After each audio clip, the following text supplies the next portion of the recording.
It's Mikey, your gang.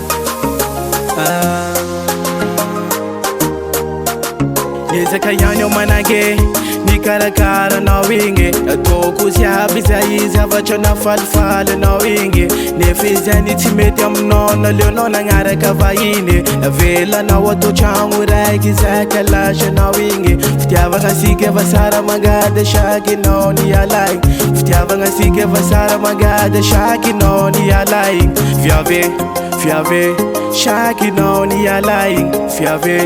fiave sina pusku wana winge davita nonge na ngarena le twetara sino viave da shaki nonge na metegana le titara sino viave zambana tukeno viave nanga tengano viave zakusipude no viave mandi hana no viave aiza yani le voix du six saraka manja mati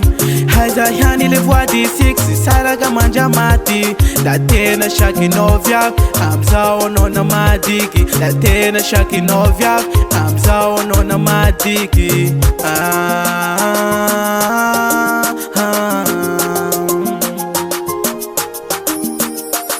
Sina puisku wano na vida nyalazo Sina puisku wano na vida nyalazo Sina puisku wano na vida nyalazo Sina puisku wano na vida nyalazo Lala nga shambia like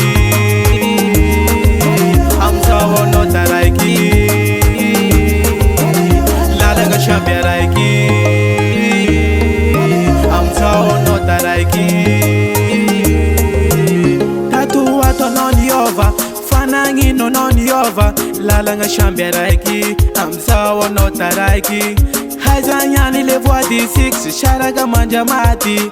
Hazanyani le voix du six Sharaga manja mati Da tena shaki no viave amsawa no ni vadiki Da tena shaki no viave amsawa no ni vadiki Fazati pude nao Madiana mude nao Tatara ye favita Tatara nyamsika Fazati pude nao Madiana mude nao Tatara ye favita Tatara nyamsika Mandihana no vyam Ano mula yume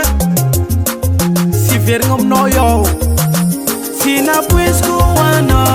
na vida nyalazo Sina puisku wano na vida nyalazo Sina puisku wano na vida nyalazo Sina puisku wano na vida nyalazo Lala nga shambia like